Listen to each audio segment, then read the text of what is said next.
So hello guys, welcome back to Sanjit Biological World. I'm here with the NCERT and NEET UG previous year questions.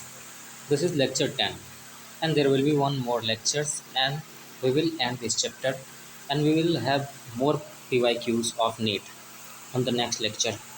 So let's move ahead.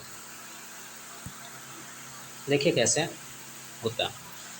तो हम लोग पढ़ रहे थे excretory product and their eliminations है, यही पढ़ रहे थे। तो हम लोग एन को डिकोड करते हुए चल रहे थे, तो फिर भी एक बार एन को देख लेते हैं। चलिए क्या कहा जा रहा है कि animals accumulate ammonia, urea, uric acid, carbon dioxide. तो आपको पता है कि एनिमल्स के अंदर क्या क्या चीज़ वेस्ट प्रोडक्ट एक्यूमुलेट होते हैं। एमोनिया होते हैं, यूरिया, यूरिक एसिड और कार्बन डाइऑक्साइड होते हैं, ठीक ना। एंड वाटर भी होते हैं। फिर एंड आयंस में कौन कौन से, सोडियम, पोटासियम और calcium ion, and phosphate and sulphate etcetera. ये सब क्या होता है, वेस्ट प्रोडक्ट के तौर पे हम लोग का बॉडी में एक्यूमुलेट होता है। हम लोग ही नहीं, मतलब जितने भी एनिमल्स होते हैं उन सब के बॉडी में, ठीक। तो यहाँ पर क्या कहा जा रहा है, इधर बाय मेटाबॉलिक एक्टिविटीज़ और by other means like excess ingestions. तो ये देखिए, या तो मेटाबॉलिक का बाई प्रोडक्ट होता है, या फिर क्या होता है कि अगर हम एक्सेस उसको इंजेस्ट कर लिए होते हैं तो वही उसी का रिमेन्स होता है। This substance have to be removed. आपको तो पहले बताया था पहला लेक्चर में कि ये हार्मफुल होता है, तो हमें इनको अपना बॉडी से निकालना होता है, ठीक। तो इसलिए इसको या तो टोटली निकालना होगा या पार्शियली निकालना होगा एज पर द रिक्वायरमेंट, ठीक। तो क्या कहा जा रहा है, in this chapter you will learn the mechanism of eliminations of the substance with special emphasis on common nitrogenous waste। तो इस चैप्टर में हम लोग पढ़ने जा रहे हैं कि एलिमिनेशंस का मैकेनिज्म क्या है, और बेसिकली इसमें हम लोग बात करेंगे किस पे, नाइट्रोजनस वेस्ट पे बात करेंगे, ठीक ना। नाइट्रोजनस वेस्ट जैसे कि अमोनिया, यूरिया और यूरिक एसिड पर बात करेंगे, ठीक। अब यहाँ पर क्या कहा जा रहा है, ammonia, urea and uric acid are the major forms of nitrogenous waste, ठीक, एक्सक्रीटेड बाय एनिमल्स। तो ये सब मेजर वेस्ट हैं। क्या क्या, यूरिया, यूरिक एसिड और अमोनिया, ये क्या है, मेजर वेस्ट प्रोडक्ट है, जो नाइट्रोजनस वेस्ट प्रोडक्ट है, जो इसको कि हम लोग को बॉडी से निकालना होता है, ठीक। तो चलिए आगे बढ़ते हैं। Ammonia is the most toxic. देखिए अमोनिया क्या है, मोस्ट टॉक्सिक, ठीक। और इसके बाद क्या है, and forms and require large amount of water for its eliminations. तो इसीलिए क्या कहते हैं कि एमोनिया जो है मोस्ट टॉक्सिक है। क्या है, मोस्ट टॉक्सिक,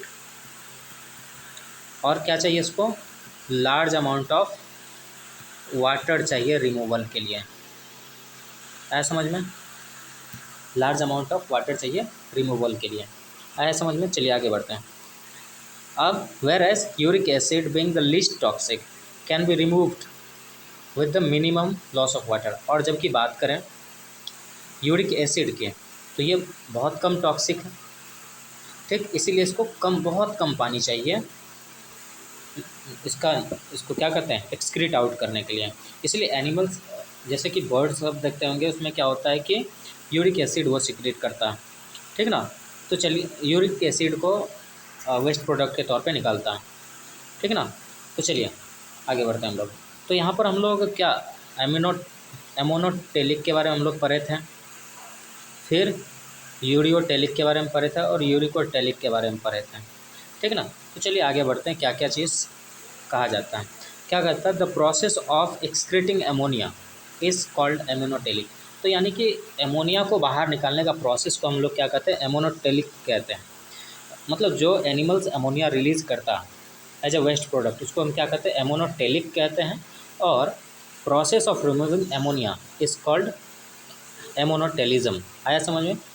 फॉर एग्जांपल अब देखिए, क्योंकि इसको रिमूव करने के लिए लार्ज अमाउंट ऑफ वाटर चाहिए, तो इसलिए ये क्या होता है, वाटर एनिमल्स में होता है। जैसे कि बॉनी फिश हो गया आपका, ठीक, एक्वेटिक एम्फीबियंस हो गया और एक्वेटिक इंसेक्ट हो गया, ये सब एमोनोटेलिक होते हैं। क्यों, क्योंकि ये सब एमोनिया रिलीज़ करता है और इन लोग के पास बहुत ज़्यादा पानी होता है। तो ammonia as it is readily soluble is generally excreted by diffusion across body surface or through gill surface in fish as ammonium ions।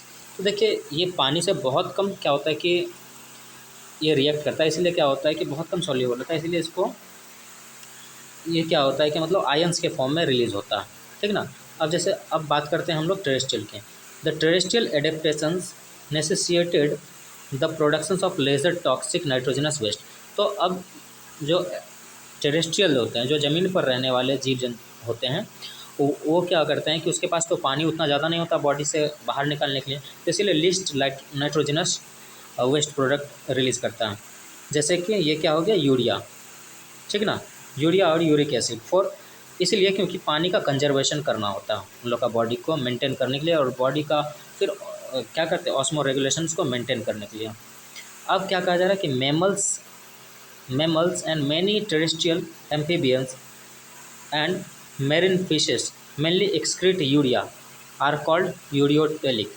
अब जो यूरिया निकालते हैं एज अ वेस्ट प्रोडक्ट उसको हम क्या कहते हैं, यूरियोटेलिक कहते हैं। अब ammonia produced by metabolism is converted into urea in the liver of these animals and released into the blood which is filtered and excreted out by kidney। तो यहाँ पर मेनली हम लोग एक्सक्रीशन के बारे में ही पढ़ रहे हैं। तो अब यूरिया को देखिए, यूरिया को कम पानी चाहिए होता है रिलीज़ करने के लिए, तो इसलिए यूरिया क्या होता है कि अब देखिए यहाँ पर अमोनिया को हम लोग क्या करते हैं, कन्वर्ट कर लेते हैं यूरिया में, और फिर ये ब्लड में इसको दे देते हैं, और ब्लड में को फिल्टर्ड कौन कर लेता है, किडनी, और फिर बाहर हम लोग को निकाल देता है यूरिया। आया समझ में। Some amount of urea may be retained in the kidney matrix of some of these animals to maintain the desired osmolarity. तो अब देखिए कुछ यूरिया जो हम लोग का किडनी का किडनी में रह जाता है, यानी किडनी मैट्रिक्स में रह जाता है, क्योंकि फिर ऑस्मोलरिटी को भी मेंटेन करना होता है इसलिए। अब देखिए क्या कहा जा रहा है, reptiles, birds, land snails and insect excrete nitrogenous waste as uric acid. अब क्या करते हैं, रेप्टाइल्स की बात करते हैं, बर्ड्स की बात करें और लैंड स्नेल्स की बात करें और कुछ इंसेक्ट की बात करें, तो इन लोग क्या बनाता है, यूरिक एसिड को रिलीज़ करता है एज अ वेस्ट प्रोडक्ट। ठीक, आया समझ में। In the form of pellet और पेस्ट, ठीक, पिलेट या फिर पेस्ट के फॉर्म में रिलीज़ करता है। With a minimum loss of water are called uricotelic. अब देखिए जो यूरिक एसिड को रिलीज़ करता है तो उसको क्या कहते हैं, यूरियोटेलिक एनिमल्स, और प्रोसेस क्या कहा जाता है, यूरिकोटेलिज्म, और जो यूरिया रिलीज करता है उसको क्या कहते हैं, यूरियोटेलिक। आया समझ में। तो चलिए हम लोग आगे बढ़ते हैं। नेक्स्ट क्या कहा जा रहा है, देखें, a survey of animal kingdom present a variety of excretory structures in most of the invertebrates. These structures are simple tubular forms, whereas vertebrates have complex tubular organ called kidney। तो जब देखिए क्या करते हैं कि हम इनवर्टिब्रेट्स, आप animal kingdom में वर्टिब्रेट्स और इनवर्टिब्रेट्स दोनों को पढ़ते हैं, तो यहाँ पर मेनली हम लोग वर्टिब्रेट्स के बारे में जानेंगे। लेकिन इनवर्टिब्रेट्स में जो होता है क्या होता है कि उन लोग में ट्यूबुलर स्ट्रक्चर होता है। ठीक, तो क्या कहता है, एनिमल किंगडम का सर्वे जो दिखाता है, क्या दिखाता है कि अधिकतर जो इनवर्टिब्रेट्स होता है उसका एक्सक्रीटरी स्ट्रक्चर कैसा होता है, ट्यूबुलर फॉर्म में होता है, ठीक ना। जबकि बात करें हम वर्टिब्रेट्स की, तो इसमें कॉम्प्लेक्स ट्यूबुलर ऑर्गन होता है जिसको हम क्या कहते हैं, kidney. Some of these structures are mention here. कुछ स्ट्रक्चर यहाँ पर मेंशन किया गया है, उस चीज़ को हम लोग देखते हैं। जैसे प्रोटोनेफ्रिडिया और फ्लैम सेल्स। तो प्रोटोनेफ्रिडिया और फ्लैम सेल्स, ये भी देखिए नीट का क्वेश्चंस में आया हुआ है कई बार। Are the excretory structures in platyhelminthes, यानी कि प्लैटीहेल्मिन्थेस में जो है एक्सक्रीटरी स्ट्रक्चर क्या है, प्रोटोनेफ्रिडिया या फिर फ्लैम सेल्स कहते हैं इस चीज़ को। आया समझ में। अब प्लैटीहेल्मिन्थेस में क्या, प्लैटीहेल्मिन्थेस के बारे में बात कर रहे थे। प्रोटोनेफ्रिडिया और फ्लैम सेल्स किसमें होता है, प्लैटीहेल्मिन्थेस में होता है, ठीक ना। अब प्लैटीहेल्मिन्थेस में क्या आ जाता है, फ्लैटवर्म आता है, प्लेनेडिया आता है, रोटीफर्स आता है, सम एनिलिड्स एंड सिफेलोकॉर्डेट। अब कुछ एनिलिड्स और सिफेलोकॉर्डेट में क्या होता है, एम्फियोक्सिस। ये होता, एम्फियोक्सिस जो है ये आपका एक्सक्रीटरी ऑर्गन के तौर पर काम करता है, किसमें, एनिलिड्स और कुछ सिफेलोकॉर्डेट्स में।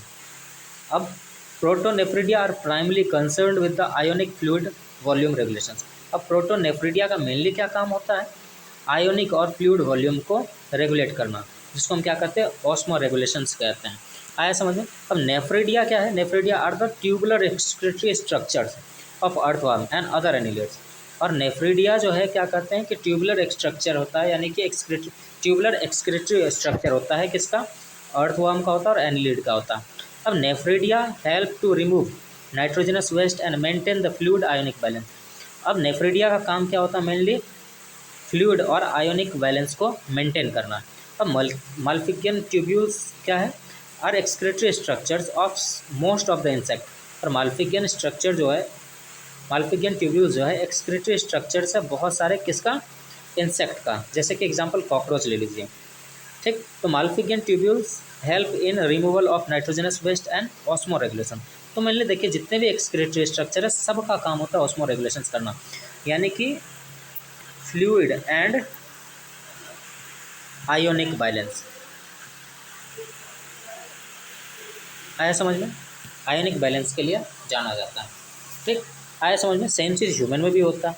अब एंटीनल ग्लैंड और green gland form the excretory functions of the crustaceans. आया समझ में, लाइक प्रॉन। तो प्रॉन फिश की अगर देखें तो उसमें क्या होता है, एंटीनल ग्लैंड होता है, एंटीनल ग्लैंड, और या फिर इसको हम ग्रीन ग्लैंड के नाम से भी जानते हैं। तो यहाँ पर हमने जो जो चीज़ पढ़ा सभी के सभी आपको नीट पॉइंट ऑफ व्यू से ये वाला पैरा मोस्ट MVVI यानी मोस्ट वेरी वेरी इंपॉर्टेंट कहा सकते हैं इसको। आया समझ में। तो चलिए आगे बढ़ते हैं हम लोग। अब क्या कहा था, ह्यूमन एक्सक्रीटरी सिस्टम। तो मेनली हम लोग को यही पढ़ना था, ह्यूमन एक्सक्रीटरी सिस्टम, तो आपको पता है। चलिए देखिए क्या कहते हैं। In human the excretory system consist of pairs of kidney. एक पेयर्स किडनी होते हैं, one pairs of ureter and a urinary bladder. कितना होता है किडनी, आपको 2 इन नंबर होता है। यूरेटर की बात करें वो भी 2 इन नंबर होता है, जबकि ब्लैडर की बात करें ओनली 1। आया समझ में, कोई दिक्कत। तो चलिए अब किडनी के बारे में क्या पढ़ते हैं। Kidney are reddish brown colour. Kidney कैसा है, रेडिश ब्राउन कलर का है। एंड बीन शेप्ड, कैसा होता है, बीन शेप्ड का है। Situated between the levels of last thoracic, ठीक ना, last thoracic and the third lumbar, ठीक। हम कह सकते हैं LT मतलब लास्ट थोरेसिक और L3, सॉरी ऐसे नहीं दिखाएंगे, थोरेसिक लास्ट कर दे रहे हैं हम आपको ताकि याद रहें। थोरेसिक लास्ट और लंबर थर्ड, इस वर्टिब्रा के बीच में ये क्या होता है, आपका किडनी प्रेजेंट होता है। आया समझ में। तो चलिए आगे बढ़ते हैं। हाँ ये पढ़ लिए, third lumbar vertebra close to the dorsal inner wall of the abdominal cavity, यानी कि आपका पीछे से, पीछे मतलब एब्डोमिनल वॉल के डोर्सल पार्ट में, यानी कि पीछे वाला पार्ट में होता है इट्स, और ये जो पेरिटोनियल कैविटी से बाहर होता है। इस kidney of adult human measures, अब मेजरमेंट देख लेते हैं कितना होता है, 10 से 12 सेंटीमीटर लंबा होता है, ठीक, और 5 से 7 सेंटीमीटर वाइड होता है, और 2 से 3 सेंटीमीटर थिक होता है। और एवरेज अगर इसका वेट देखें तो 120 to 170 ग्राम्स होता है। Toward the centre of the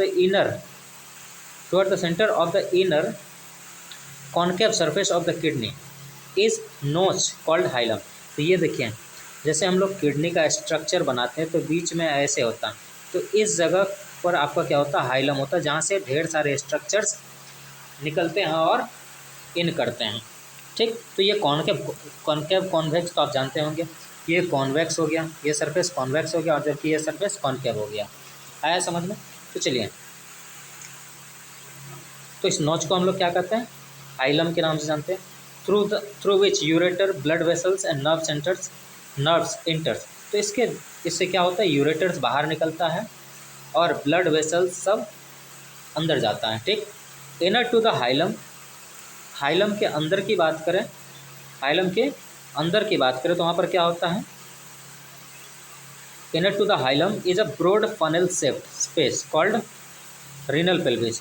तो ये जो एरिया होता है, इस एरिया को हम लोग क्या कहते हैं, रीनल पेल्विस कहते हैं, ठीक। अब देखिए क्या कहा जा रहा है, the outer layer of the kidney is tough capsule. तो आउटर लेयर जो होता है किडनी का ये पूरा टफ होता है और ये कैप्सुलर होता है, ठीक। Inside the kidney there are two zones, kidney के अंदर दो जोन्स होते हैं। एक क्या होता, देखिए ये हो गया, ठीक, तो ये देखिए क्रॉस सेक्शन निकाल लिया। तो ये बाहर वाला को हम क्या कहते हैं, ये वाला को, ये हो गया आपका कॉर्टेक्स पार्ट, क्या कहते हैं, कॉर्टेक्स पार्ट हो गया।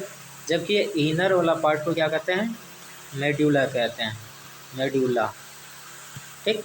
तो आउटर पार्ट कॉर्टेक्स कहलाता है और इनर पार्ट क्या कहलाता है, मेडुला कहलाता है, ठीक। अब देख लीजिए क्या कहा जा रहा है। तो यहाँ पर बता दिया, आउटर को हमने कॉर्टेक्स कहा और इनर को मेडुला कहा। The medulla is divided into few conical masses, जिसको हम लोग क्या कहते हैं, मेडुलरी पिरामिड। तो ये देख लीजिए, आपको दिख रहा होगा ये ब्लैक ब्लैक करके, तो ये एक पिरामिड बना रहा है, कुछ ऐसा स्ट्रक्चर बनाता है, कॉनिकल स्ट्रक्चर, जिसको कि हम पिरामिड कहते हैं, ठीक ना। तो ऐसा स्ट्रक्चर बनाता है मेडुला के अंदर, तो इसको हम लोग क्या कहते हैं, मेडुलरी पिरामिड। आया समझ में। चलिए आगे बढ़ते हैं। द कॉर्टेक्स एक्सटेंड इन अच्छा, the medulla is divided into few conical masses, जिसको हम क्या कहते हैं, medullary pyramid, projecting into the calyces. अब ये देखिए अंदर वाला पार्ट को हम क्या कहते हैं, कैलिसेस कहते हैं, ठीक, और इसका सिंगुलर कैलिक्स होता है, ठीक। The cortex extend in between the, आगे देखते हैं कि कॉर्टेक्स कहाँ तक एक्सटेंड करता है, क्या कहता है, extend between, cortex extend between medullary pyramid as renal column of Bertini. अब ये देखिए ये कॉर्टेक्स है, ये पूरा वाला जो पार्ट है आपका ये कॉर्टेक्स है, और ये वाला पार्ट देखिए, ये कॉर्टेक्स अंदर की ओर धंसा है, ठीक ना। इस पार्ट को हम क्या कहते हैं, रीनल कॉलम ऑफ बर्टिनी, क्या कहते हैं इसको, रीनल कॉलम ऑफ बर्टिनी। देख लीजिए यहाँ पर इसी चीज पार्ट को कहा गया। तो यानी ये जो है invaginated part of the cortex into medulla is called renal column of Bertini, ठीक। अब देखिए each kidney has nearly 1 million complex tubular structures, प्रत्येक किडनी में क्या होता है, लगभग 1 मिलियन के लमसम नेफ्रॉन्स होते हैं, which are functional unit of kidney. तो हम लोग को पता है कि फंक्शनल यूनिट क्या है किडनी का, या फिर हम एक्सक्रीटरी सिस्टम का, ह्यूमन में अगर देखें कि क्या है, एक्सक्रीटरी सिस्टम का यूनिट जो होता है वो क्या होता है, नेफ्रॉन्स होता है। ईच नेफ्रॉन हैज़ 2 पार्ट्स, प्रत्येक नेफ्रॉन का 2 पार्ट होता है। एक ग्लोमेरुलस पार्ट होता है, 2 part, the glomerulus and the renal tubules. पहला ग्लोमेरुलस पार्ट होता है और दूसरा क्या होता है, रीनल ट्यूब्यूल्स। अब glomerulus is tuft of capillaries. अब ग्लोमेरुलस क्या है, टफ्ट ऑफ कैपिलरीज, यानी कि गुच्छा होता है कैपिलरीज का। जैसे कि ये देख लीजिए, ये नेफ्रॉन हो गया आपका, जिसको वोमेंस कैप्सूल के नाम से जानते हैं। और यहाँ से देखिए, यहाँ से आपको कैपिलरीज निकलता है, ठीक। तो ये ब्लड कैपिलरीज हैं, ये आपको ग्लोमेरुलस हो गया। तो ये इसको हम ग्लोमेरुलस पार्ट कहते हैं इस एरिया को, ठीक ना। तो चलिए आगे बढ़ते हैं। तो ये ग्लोमेरुलस देखें, हाँ, तो ग्लोमेरुलस एंड रीनल, हाँ। अब देखिए क्या कहता है कि ग्लोमेरुलस क्या है, टफ्ट ऑफ कैपिलरीज, जो अभी दिखाए थे हम आपको, फॉर्म्ड बाय एफरेंट आर्ट्रियोल्स। किससे बनता है, एफरेंट आर्ट्रियोल्स से। जो देखिए जो इन कर रहा होता है, जो इन कर रहा होता है क्या चीज़ में, नेफ्रॉन में, नेफ्रॉन का वोमेंस कैप्सूल में, उसको हम क्या कहते हैं, एफरेंट कहते हैं। जो आउट कर रहा होता है, एक्सिट कर रहा होता है, उसको हम क्या कहते हैं, ईफरेंट कहते हैं। आए समझ में। तो अब देखिए क्या कहा जा रहा है कि क्या चीज़ से बना होता है, एफरेंट आर्ट्रियोल से। A fine branch of renal artery, blood from the glomerulus is carried away by the efferent arterioles. और ब्लड जो है ग्लोमेरुलस से बाहर कौन ले जाता है, ईफरेंट आर्ट्रियोल्स ले जाता है, ठीक। The renal tubules begin with the double walled cup like structure. कैसा होता है, the renal tubules begin with the double walled cup like structure. अब रीनल ट्यूब्यूल जो होता है, कहता है डबल वाल रहता है इसमें। देख लीजिए, एक ऐसे होता है, एक ये आउटर वाल हो गया, ये इनर वाल हो गया, ठीक ना। ये कप लाइक स्ट्रक्चर है, ये इनर वाल हो गया, ये आउटर वाल हो गया, ठीक। तो अब देखिए क्या कहा जा रहा है, विच इनक्लोजेज ग्लोमेरुलस, जो कि ग्लोमेरुलस को इनक्लोज कर रहा होता है। ठीक, glomerulus along with Bowman's capsule is called malpighian body.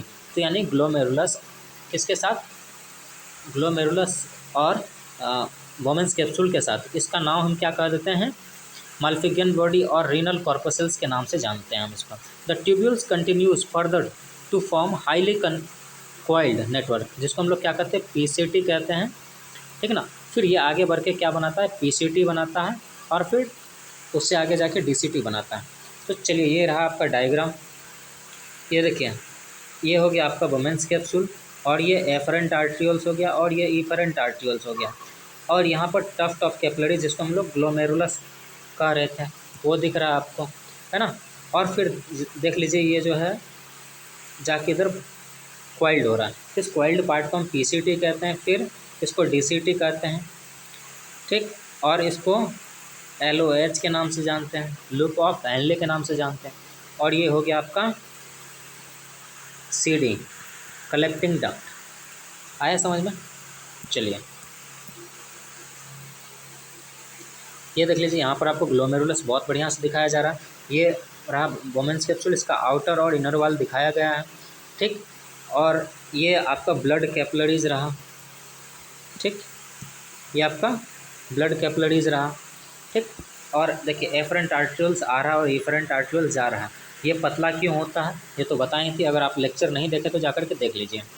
ठीक, अब देखिए क्या कहा जा रहा है यहाँ पर, पीसीटी। तो ये हुआ प्रॉक्सिमल कन्वोल्यूटेड ट्यूब्यूल। ठीक, a hairpin shaped loop hairpin shaped Henle's loop is next part of the tubules which has descending and ascending limb. अब देखिए फिर ये जाकर के हेयर पिन टाइप का कुछ ऐसा स्ट्रक्चर बनाता है। ठीक ना, तो ऐसा स्ट्रक्चर बनाता है, उसको हम हेयर पिन कहते हैं। ठीक, तो ये क्या है, लूप ऑफ हेनली है। ठीक, तो जिसका कि असेंडिंग पार्ट भी होता है और डिसेंडिंग पार्ट भी होता है। आया समझ में? चलिए, the ascending limb continues as another highly coiled tubules region called distal convoluted tubules। अब देखिए the ascending limbs continues as another highly tubular regions called distal convoluted tubules। अब देख लीजिए यही जाकर के फिर कुछ ऐसा ऐसा, ये देख लीजिए ये आएगा, फिर ऐसे ऐसे करके फिर यहाँ पर तो स्पेस नहीं है, कुछ ऐसा होगा जाएगा, फिर यहाँ पर लूप ऑफ हेनली बनेगा।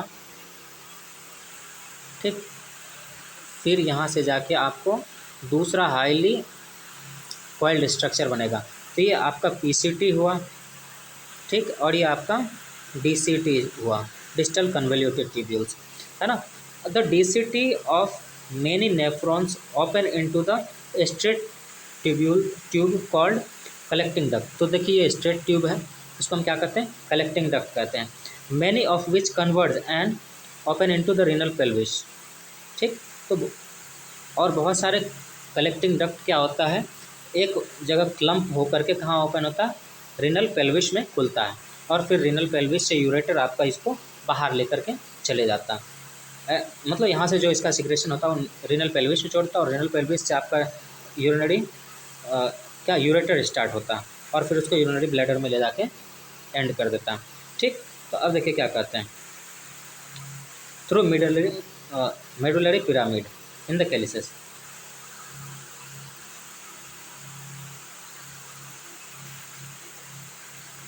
तो देखिए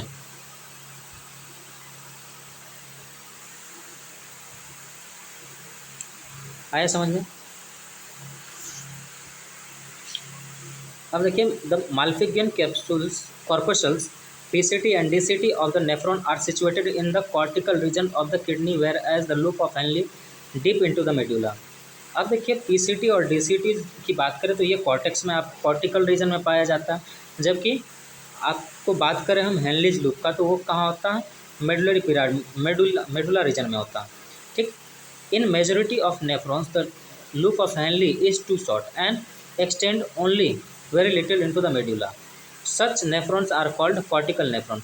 तो कुछ ऐसे नेफ्रॉन्स होते हैं जिसका कि लूप ऑफ हेनली बहुत छोटा होता है और उसका कुछ थोड़ा सा पार्ट ही इन कर पाता है मेडुला में, तो उसको हम लोग कॉर्टिकल नेफ्रॉन नहीं कहते क्योंकि कॉर्टेक्स में ही रह जाता है। लेकिन कुछ नेफ्रॉन होते हैं जो कि जिसका क्या कहते हैं, लूप ऑफ हेनली बहुत लंबा होता है और पूरा डीप मेडुला तक जाता है, जिसको हम लोग क्या कहते हैं, जक्स्टा मेडुलरी नेफ्रॉन के नाम से जानते हैं।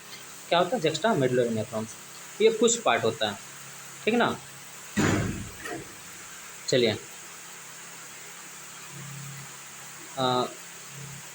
the efferent arterioles emerging from the glomerulus forms a fine capillary network around the renal tubule called the peritubular capillaries, और ये बाद में जाके आपका पेरिट्यूबुलर कैपिलरीज का फॉर्मेशंस करता है, ठीक ना।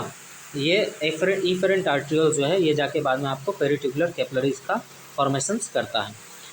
फॉर एग्जांपल आपको दिखा दें यहाँ पर, तो ये देखें, ये पेरिट्यूबुलर कैपिलरी बना रहा है ब्लड कैपिलरीज, तो ये efferent आर्ट्रियोल से आ रहा है और ये अराउंड ये ट्यूब्यूल्स के अराउंड क्या बना रहा है, पेरिट्यूबुलर कैपिलरीज का फॉर्मेशंस कर रहा है। देखिए, आया समझ में।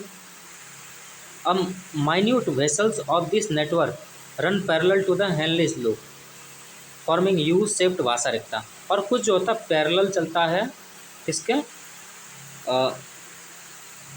कुछ जो है मतलब आपका ये ट्यूब्यूल्स के पैरेलल चलता है, जिसको हम लोग क्या कहते हैं, वासा रेक्टा के नाम से जानते हैं, ठीक।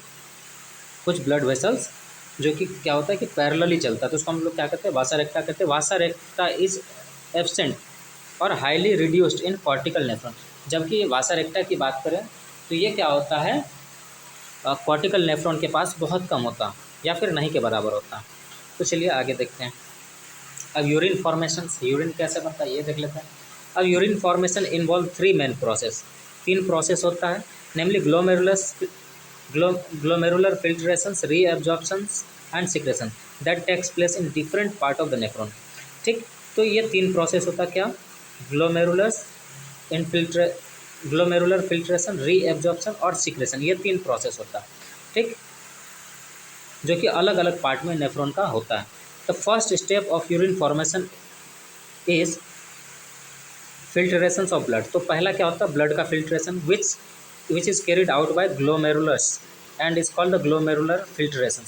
तो सबसे पहला होता है ब्लड का फिल्ट्रेशन, जो कि ग्लोमेरुलर फिल्ट्रेशन ग्लोमेरुलस के द्वारा होता है, उसको क्या कहते हैं, glomerular filtration. On an average 1100 to 1200 ml of blood is filtered bye kidney पर मिनट। बात करें कि डेटा की, तो क्या होता है 1100 से 1200 ml जो होता है ब्लड का फिल्टर्ड होता है पर मिनट किडनी के द्वारा, which constitute 1/5 of blood pumped out by each ventricles of the heart in a minute. यानी कि जो क्या होता है कि किसके बराबर होता है, 1/5 part of the blood pump by each ventricles of the heart. अब देखिए, glomerular capillary blood pressures cause filtrations of blood through 3 layers. तो अब देखिए, ग्लोमेरुलर कैपिलरी जो होता है, यहाँ पर ब्लड जो आता, देखिए ग्लोमेरुलर कैपिलरीज के द्वारा जो ब्लड आता है आपको वोमेन्स कैप्सूल में, ये बहुत प्रेशर के साथ आता है और ये 3 लेयर को पार करके फिल्टर्ड होता है। That is endothelium of glomerular blood vessels, ठीक, the epithelium of the Bowman's capsule and basement membrane of the basement membrane between this 2 layers.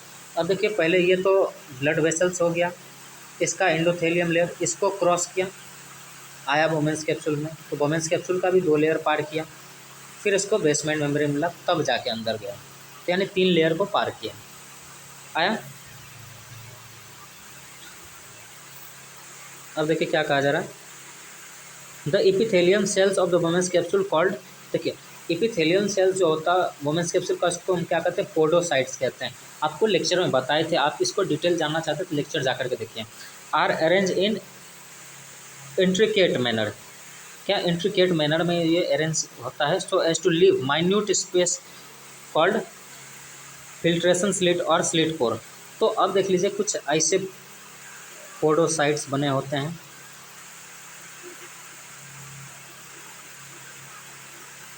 ये पोडोसाइट्स हैं। अब देखिए इनका बीच में क्या होता है, ये वोमेन्स कैप्सूल का क्या है, एपिथेलियम लेयर, तो ये पोडोसाइट सेल से कवर होता है, ठीक। अब इसका बीच में थोड़ा सा जो स्पेस होता है इसको हम क्या कहते हैं, इनफिल्ट्रेशन स्लिट कहते हैं या फिर फिल्ट्रेशन पोर कहते हैं, ठीक, स्लिट पोर कहते हैं। अब blood is filtered so finally through this membrane that almost all constituent of the plasma except protein pass into the onto the lumen of the Bowman's capsule. मतलब इतना प्रेशर होता है कि सब चीज़ पास कर जाता है इसमें एक्सेप्ट प्रोटीन, क्योंकि यहाँ पर चार्ज का मैनर होता है, ठीक ना। देयरफॉर क्योंकि इसका चार्ज और आपका जो प्रोटीन का चार्ज होता है वो सेम होता है, तो इस आपको पता है same charge repel each other, ऐसा होता है। Therefore it is considered as the process of ultra filtration. इस प्रोसेस को हम क्या कहते हैं, अल्ट्रा फिल्ट्रेशन कहते हैं। अब देख लीजिए क्या कहा जा रहा है, the amount of filtrate formed by the kidney पर minute is called glomerular filtration. तो मतलब जितना भी फिल्ट्रेशन बनता है ग्लोमेरुलस के द्वारा पर मिनट उसको क्या कहते हैं, GFR कहते हैं, ठीक, यानी कि glomerular filtration rate. GFR in a healthy individual is approximately 125 ml पर minute, that is 180 litres of per day. यानी कि पर मिनट में कितना बनता है GFR, 125 ml, और अगर पूरा दिन की बात करें तो कितना होता है 180 लीटर। बताइए, the kidney have built in mechanism for regulations of glomerular filtration rate. One such efficient mechanism is carried by juxtaglomerular apparatus JGA. JGA is a special sensitive region formed by cellular modification in the distal convoluted tubules and the afferent arterioles at the locations of their contact. A fall in GFR can activate JG cells to release renin, which can stimulate glomerular blood flow and thereby GFR back to normal. अब देखिए क्या कहा जा रहा है कि kidney के पास क्या होता है कि इनबिल्ट मैकेनिज्म होता है, ठीक ना, जो कि GFR को कंट्रोल कर रहा होता है। उसमें से कुछ क्या होता है कि जक्स्टाग्लोमेरुलस एपरेटस होता है, ठीक ना। अब जक्स्टाग्लोमेरुलस एपरेटस के पास क्या होता है कि सेंसिटिव रीजन होता है जो कि सेलुलर मॉडिफिकेशन से बनता है distal part in the distal convoluted tubule, यानी कि DCT में होता है, and the efferent arterioles at the location of contact, यानी कि DCT और आर्ट्रियोल्स जो कि कंटेक्ट में होता है आसपास में, उसमें ये दोनों में ये सेल्स होते हैं, ठीक। जैसे ही GFR का रेट गिरता है तो क्या होता है कि रेनिन रिलीज हो जाता है। तो जैसे fall in GFR activate JG cells, जैसे GFR रेट जैसे ग्लोमेरुलर फिल्ट्रेशन रेट जैसे घटता है तो जक्स्टाग्लोमेरुलर सेल्स एक्टिवेट हो जाता है और रेनिन रिलीज़ कर देता है, जो क्या करता है कि ग्लोमेरुलर ब्लड फ्लो को ज़्यादा कर देता है, जिसके वजह से क्या होता है आपका GFR फिर नॉर्मल हो जाता है। A comparison of volume of filtrate form per day that is 180 litre per day with that of the urine release 1.5 litres. अब देखिए, अब GFR की अगर बात करें तो कितना होता है 180 लीटर पर डे, और यूरिन फॉर्मेशन की बात करते हैं तो कितना होता है 1.5 लीटर ओनली। अब सोचिए कितना इसको कंसंट्रेट करना होता है। चलिए आगे देखते हैं।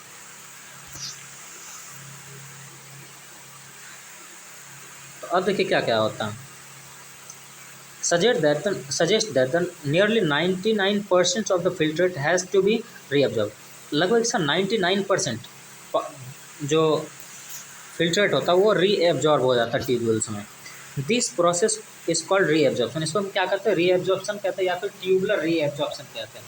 The tubular epithelial cell is in different segment of nephron perform this either by active और पैसिव मैकेनिज्म। तो यानी कि ये नेफ्रॉन का अलग अलग पोर्शन में ये जो रीएब्जॉर्प्शन का फंक्शंस होता है या तो एक्टिवली करता है या फिर पैसिवली करता है। आया समझ में। For example substance like glucose, amino acid and Na+ in the filtrate are reabsorbed actively, whereas the nitrogenous waste are absorbed by passive transport. Reabsorption of water occurs passively in the initial segment of the nephron।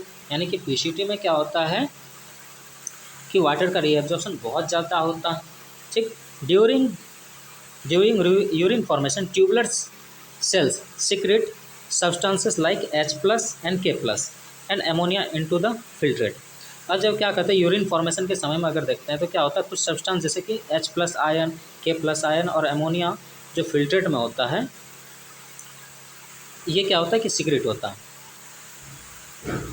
तो यानी कि urine formation के समय में tubular cells क्या secret करता है, H plus, K plus और अमोनिया फिल्ट्रेट में। ठीक, तो tubular secretion is also an important steps in the urine formation as it help in the maintenance of ionic and acid base of body fluid. यानी कि ये जो देखिए secretion जितना ज़रूरी है रीएब्जॉर्प्शन, उतना ही ज़रूरी है ट्यूबुलर सीक्रेशन भी, ताकि एसिड बेस मेंटेन रहे। आया समझ में? तो चलिए आगे बढ़ते हैं। अब हम लोग पढ़ने जा रहे हैं क्या, the functions of the tubules. अब पीसीटी का फंक्शन क्या होता है, प्रॉक्सिमल कन्वोल्यूटेड ट्यूब्यूल का फंक्शन क्या होता है। PCT is line by simple cuboidal brush bordered epithelium cells. ये याद रखने की बात है, क्योंकि एग्जाम में आता है। ठीक, which increase surface area of reabsorption. जो क्या होता है कि सरफेस एरिया बढ़ाता है रीअब्जॉर्प्शन का। Nearly all the essential nutrient around 70 to 80% of the electrolytes and water reabsorb by this segment. यानी कि पीसीटी के द्वारा लगभग 70 से 80% जो इलेक्ट्रोलाइट होता है और पानी होता है एब्जॉर्ब होता है यहीं पर। ठीक, अब PCT also help in maintain the pH and ionic balance of the body fluid by selective secretions of the hydrogen ion, ammonia and potassium into the filtrate and by absorption of bicarbonate ions from it। तो अब देखिए bicarbonate को absorb करता और release क्या क्या कर देता पीसीटी, क्या क्या रिलीज कर देता पीसीटी आपको जो है देखिए क्या, हाइड्रोजन आयन, अमोनिया, पोटासियम, ये सब चीज़ रिलीज कर देता और क्या एब्जॉर्ब कर लेता, बाइकार्बोनेट आयन। ठीक, अब बात करते हैं हम हेनलीज लूप के। Reabsorption is minimum in its ascending limb. इसका असेंडिंग लिम्ब में जो है रीअब्जॉर्प्शन बहुत कम होता है। However, this region plays a significant role in the maintenance of high osmolarity of medullary interstitial। यानी कि मेडुलरी इंटरस्टिशियल का जो ऑस्मोलरिटी होता है कितना होता है, 1200 मिली ऑस्मोल, है ना। तो इसको मेंटेन करके रखता है कौन, ये पार्ट हेनलीज लूप। ठीक, हेनलीज लूप का असेंडिंग पार्ट। तो the descending limb of loop of Henle is permeable to water but almost impermeable to electrolyte. जबकि बात करें डिसेंडिंग लिम्ब इसका, वो क्या होता है, वाटर के लिए परमिएबल होता है और क्या चीज़ के लिए इम्परमिएबल होता है, इलेक्ट्रोलाइट के लिए। This impermeable to water but allows transport of electro the ascending limb. अब असेंडिंग की बात करें तो क्या होता है, वाटर के लिए इम्परमिएबल, लेकिन क्या चीज़ का ट्रांसपोर्ट अलाउ करता है, actively transport of electrolytes actively और पैसिवली। यानी कि इलेक्ट्रोलाइट का ट्रांसपोर्ट जारी रखता है पैसिवली या फिर एक्टिवली।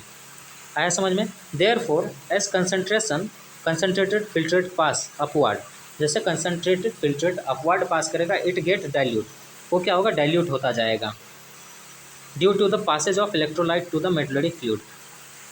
तो क्योंकि उसमें क्या होता है कि इलेक्ट्रोलाइट आ रहा होता है, इसके वजह से क्या होता है कि वो इलेक्ट्रोलाइट और वाटर आ रहा होता है, जिसकी वजह से क्या होता है, वो डाइल्यूट होता जाता है।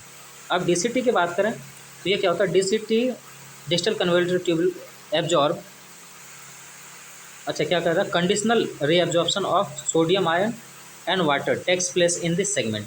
DCT is also capable of reabsorption of SCO3 minus. यानी कि क्या कहते हैं कि ये कंडीशनल रीअब्जॉर्प्शन करता है इसका सोडियम आयन और वाटर का। ठीक, और डीसीटी और दूसरा चीज़ क्या चीज़ के लिए कैपेबल है, reabsorption of sodium bicarbonate ion and selective secretions of hydrogen and potassium ion and ammonia to maintain pH and sodium potassium balance in blood. तो सोचिए इतना काम होता है डीसीटी से भी। तो क्या हुआ डीसीटी का, कंडीशनल रीअब्जॉर्प्शन हो सोडियम और वाटर, और फिर क्या चीज़ का रीअब्जॉर्ब किया, बाइकार्बोनेट आयन, फिर सिक्रेट क्या, हाइड्रोजन, पोटासियम आयन और अमोनिया। इससे क्या होता है कि पीएच और सोडियम पोटासियम बैलेंस होता है ब्लड में। ठीक, चलिए आगे देखते हैं। तो ये यहाँ पर आप देख लीजिए, इसके अराउंड आप क्या कीजिए, ब्लड वेसल्स बना दीजिए, बना दीजिए। फिर यहाँ भी ब्लड वेसल्स बना दीजिए, फिर यहाँ भी ब्लड वेसल्स बना दीजिए, यहाँ भी। पता चल जाएगा आपको कि क्या क्या चीज़ रीएब्जॉर्ब हो रहा है और क्या चीज़ एब्जॉर्ब हो रहा है। यहाँ पर दो चीज़ समझने की बात है। अब यहाँ एरो इधर से देखें, यहाँ से एरो जो है तो ये इधर की तरफ है, नेफ्रॉन की तरफ, तो इसको क्या कहते हैं, ट्यूबुलर सिक्रेशन। और इसको क्या, देखिए यहाँ पर क्या होता है, ट्यूबुलर सिक्रेशन, यहाँ पर ट्यूबुलर रीएब्जॉर्प्शन। आया समझ में? चलिए आगे देखते हैं। अब कलेक्टिंग डक्ट की बात करते हैं। The long duct extend from cortex of the kidney to the inner part of the medulla. ये कलेक्टिंग डक्ट क्या है, तभी यही बोले थे, कॉर्टेक्स से कहाँ जाता है, मेडुला में जाता है, फिर रीनल पेल्विस में खुलता है। The large amount of water could be reabsorb in this segment, in this region to produce concentrated urine. तो बहुत सारा पानी को क्या करता है कि एब्जॉर्ब कर लेता है और यूरिन को कंसनट्रेट करता, तब तो 180 लीटर पर डे से कितना पर कर देता है, 1.5 लीटर ही रिलीज़ करता है। सोचिए कितना कंसनट्रेट कर लेता है। देखें, तो अब this segment allow passage of small amount of urea into the medullary interstitium. और ये जो आपका ये होता है, इससे क्या होता है कि यूरिया निकलता है और ये इंटरस्टिशियम में जाता है, ताकि फिर से यहाँ का क्या हो, ऑस्मोलरिटी मेंटेन रहे। कितना, 1200 मिली ऑस्मोल पर लीटर। आए समझ में? अब देखिए क्या कहता है, दिस सेगमेंट अलाउ, हाँ ये पढ़ लिया। It also plays a role in maintenance of pH and ionic balance of blood and selective secretion of H plus and K plus ions। आया समझ में? तो K plus और H plus आयन का भी सिक्रेशन करता है। अब K plus मतलब पोटेशियम, H plus मतलब हाइड्रोजन, या फिर इसको हम हाइड्रोनियम आयन भी कहते हैं, आयन। ठीक, अब देखिए क्या कहता है, mechanism of concentration of filtered. Mainly यही पढ़ना था हम लोग को, जो कि मोस्ट इम्पॉर्टेंट है। यहाँ से भी आपको बहुत सारा क्वेश्चन आता है। तो इसका क्या क्या फंक्शन है, फंक्शन को आप जैसे पढ़ लेंगे तो फिर समझ लीजिए कि आप सब चीज़ पढ़ लिए। ठीक, तो अब देखिए क्या कहता है, mammals have the ability to produce concentrated urine. जितने भी मेमल्स, उसके पास क्या पावर है, यूरिन को कंसनट्रेट करके निकालने का। Henle's loop and vasa recta play significant role in this. The flow of filtrate in the two limb of Henle's in opposite directions thus forms the counter current mechanism, the flow of blood through the two limbs of the vasa recta। अब देख लीजिए, जैसे कि ये मान लेते हैं हम नेफ्रॉन का लूप ऑफ हेनली है, और फिर इसको मान लेते हैं ये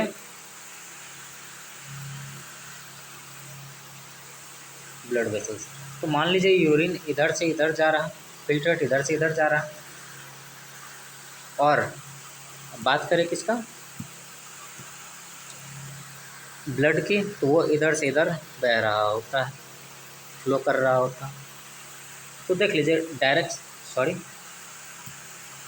डायरेक्शन ऑफ फ्लो अपोजिट हो गया।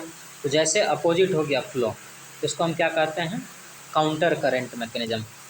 ठीक, तो काउंटर करेंट मैकेनिज्म यहाँ पर होता है, जिसके वजह से आपका क्या होता है कि एसिड बेस बैलेंस होता है और बाकी आपका यूरिन जो है कंसनट्रेटेड रिलीज होता है। तो चलिए अब देख लेते हैं।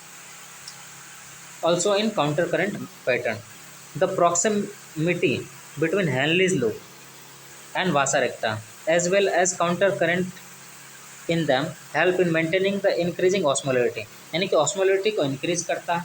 और दूसरा towards the inner medullary interstitium. तो आया समझ में, यानी कि ऑस्मोलरिटी मतलब मेडुलरी इंटरस्टिशियम की बात करें तो वहाँ पर क्या होता है कि ये ऑस्मोलरिटी को मेंटेन करके रखता है, ये काउंटर करंट की वजह से।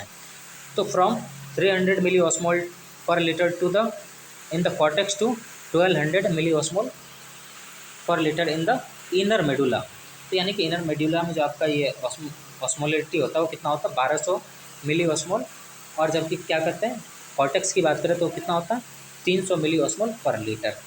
This gradient is mainly caused by NaCl। तो ये मेनली किसके द्वारा होता है, मतलब NaCl और यूरिया के द्वारा होता है। NaCl is transported by ascending limb of Henle's loop which is exchange with the descending limb of vasa रेक्टा।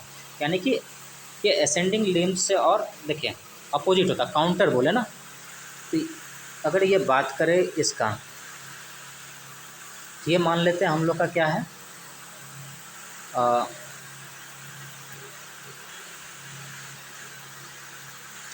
ये आपका नेफ्रॉन का पार्ट है, ठीक, नेफ्रॉन का लूप ऑफ हेनली है। तो अब देखिए इधर डाउन जा रहा है, फ्लो डाउनवर्ड जा रहा है, तो उसको हम क्या कहते हैं डिसेंडिंग पार्ट, और जो अपवर्ड जा रहा है इसको हम असेंडिंग पार्ट कहते हैं। फिर इसी तरह से देख लीजिए यहाँ ब्लड वेसल्स में भी कुछ ऐसा ही होता है, ठीक। अब जैसे देखिए ये रहा आपका ब्लड वेसल्स,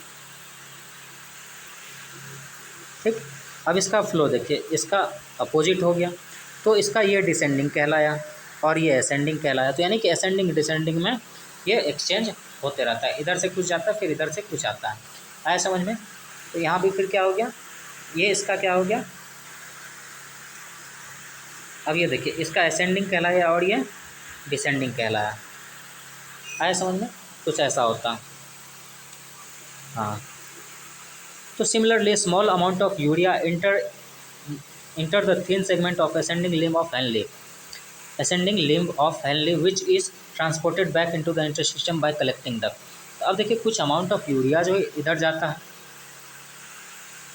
ठीक, सॉरी इधर से आता है, ये असेंडिंग लिम्ब हुआ, तो इसमें मतलब आता है यूरिया किससे, कलेक्टिंग, इसमें आता है यूरिया, और फिर यहाँ पर आकर के ताकि ऑस्मोलिटी को मेंटेन कर देता, फिर ये जाकर के कहाँ पर होता, फिर कलेक्टिंग डक्ट में जाता, और कलेक्टिंग डक्ट फिर इसको वापस निकाल देता।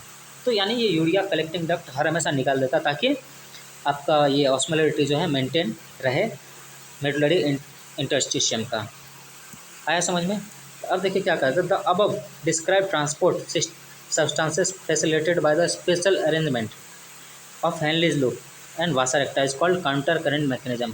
तो इस प्रोसेस को ऑफ एक्सचेंज या ट्रांसपोर्ट को हम क्या कहते हैं, काउंटर करंट मैकेनिज्म। और काउंटर करंट मैकेनिज्म को डिटेल में पढ़ने के लिए आप मेरा लेक्चर देख सकते हैं, जो कि इसका एक सेपरेट लेक्चर बनाया हुआ है। तो चलिए आगे देखते हैं। This mechanism help to maintain the concentration gradient, और ये जो है आपको क्या होता है कंसंट्रेशन ग्रेडियंट को मेंटेन करने में मदद करता है।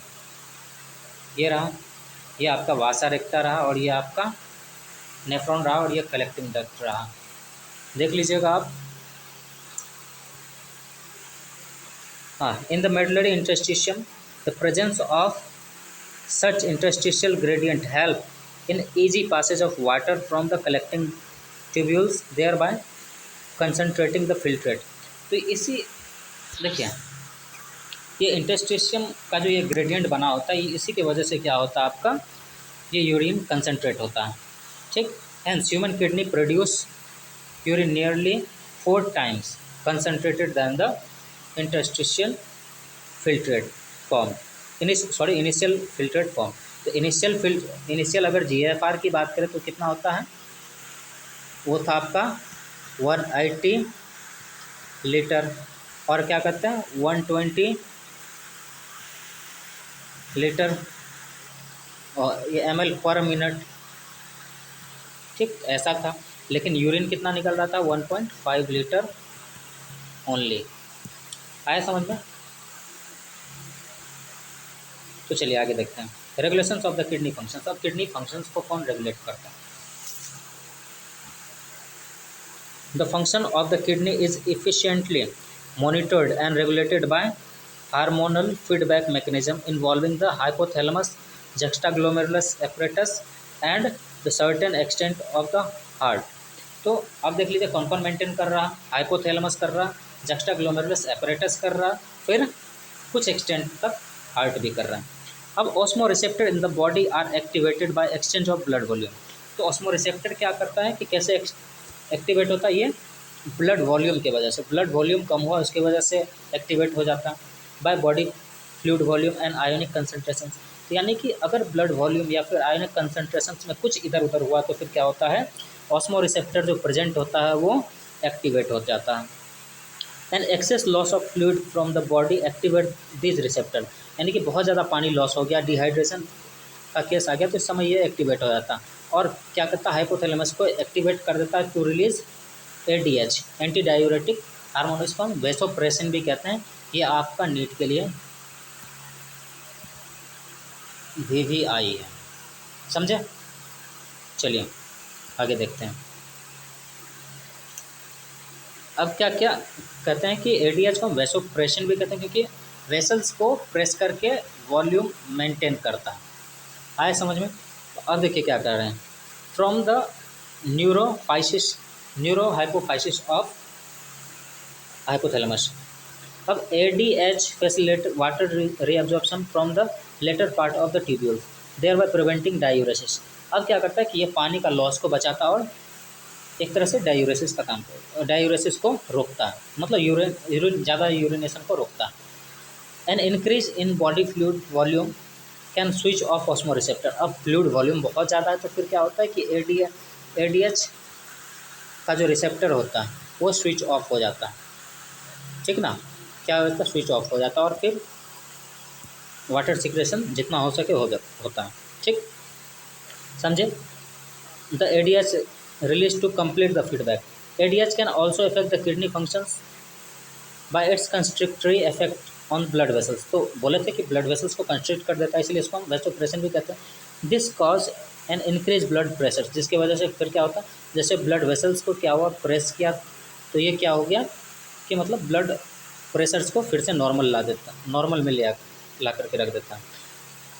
And increase in blood pressures can increase the glomerulus blood flow and thereby GFR. तो यानी कि यही बात है कि मतलब जीएफआर का दो काम है, एक एंटी डायूरेटिक का काम कर, सॉरी, एडीएच का दो काम है, एक डायूरेसिस को रोकता है और दूसरा क्या है, वेसोप्रेसिन का काम करता है। वेसोप्रेसिन को मतलब वेसल्स को कंप्रेस करके कंस्ट्रिक्ट करके क्या करता है, ब्लड प्रेशर्स को मेंटेन करता है और जीएफआर को भी नॉर्मली फंक्शन करवाता है। चलिए आगे देखते हैं। अब देखिए क्या करता है, लेक्चर बहुत थोड़ा लंबा हो जा रहा है, कोई बात नहीं, देख लीजिए।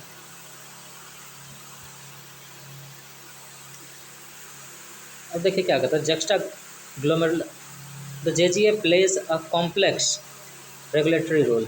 अ fall in GFR blood flow and glomerular blood pressures, GFR can activate JG cells to release renin, which convert angiotensin into angiotensin 1 and further angiotensin 2. Angiotensin 2 brings a powerful vasoconstrictor, increase the glomerular blood pressures and thereby GFR। तो अब देखिए यहाँ पर क्या होता है कि जैसे GFR, अब यहाँ पर देखिए क्या होता है, GFR फॉल किया, एक्टिवेट हो गया कौन, जक्स्टाग्लोमेरुलस एक्ट्रेस, क्या कहते हैं, जेजी सेल्स एक्टिवेट हो गया।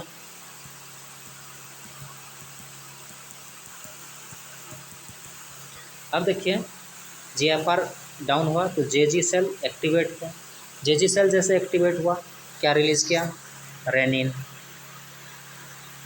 रेनिन फिर क्या क्या, एंजियोटेंसिन को एंजियोटेंसिनोजेन को एंजियोटेंसिन 1 में कन्वर्ट किया, फिर एंजियोटेंसिन को एंजियोटेंसिन 2 में कन्वर्ट किया और फिर एंजियोटेंसिन 2 क्या करता है, वैसो कंस्ट्रिक्शन का काम किया और ब्लड प्रेशर्स को मेंटेन किया, ठीक।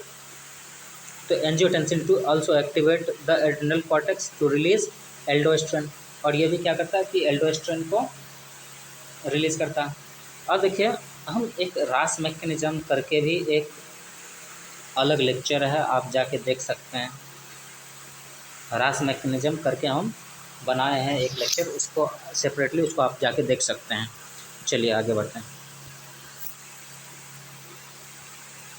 तो अब देखिए angiotensin 2 also activate the adrenal cortex to release aldosterone. Aldosterone cause the reabsorption of Na+ water from the distal part of the tubules, this lead to an increase in blood volume. यानी क्या करता है कि अब ये aldosterone को भी secrete करता है, जिसकी वजह से क्या होता है कि सोडियम का एब्जॉर्प्शन बढ़ता और from and water from the distal part, और डीसीटी से पानी एब्जॉर्ब करता और इसके वजह से फिर क्या होता है कि वॉल्यूम मेंटेन हो जाता है। This complex mechanism is generally known as renin angiotensin system, यानी कि रास मैकेनिज्म। ठीक, अब देखिए, an increase in blood flow to atrial of the heart can cause the release of ANF। ठीक, क्या कहते हैं, atrial natriuretic factor, ANF can cause vasodilation. अब देखिए, जब इसका फंक्शन पूरा हो गया, अब क्या हुआ, एल्डोस्टेरोन का काम पूरा हो गया, तो फिर क्या होता है, इधर से फीडबैक मैकेनिज्म जाता है और वो मैकेनिज्म क्या कहता है कि भाई अब काम पूरा हो चुका है, ANF को रिलीज़ करो। और ANF क्या करता है कि फिर से वेसो कॉन्स्ट्रिक्टेड जो होता है उसको आके फिर रिलीज़ कर देता है, वेसल्स को डायलेट कर देता है, and thereby decrease the blood pressures. अब फिर से ब्लड प्रेशर घट जाता है। ANF mechanism therefore act as check on the renin angiotensin system. तो हम पूछेंगे, अगर पूछते हैं कि रास मैकेनिज्म को कौन चेक करता है, रास मैकेनिज्म को कौन चेक करता है, तो हम क्या बोलेंगे, ANF। क्या बोलेंगे, ANF सिस्टम। अब इसमें देखिए वेसो कंस्ट्रिक्शन होता है, इसमें वेसो डायलेशन होता है। आया समझ में? तो रास में क्या कहेंगे, रास रीडिंग यानी वेसो डायलेशन, और सॉरी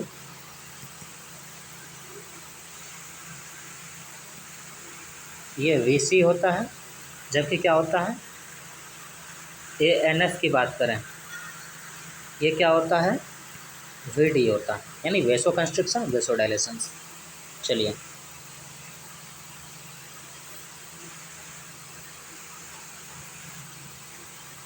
तो अब आ गए हम लोग नेट PYQ।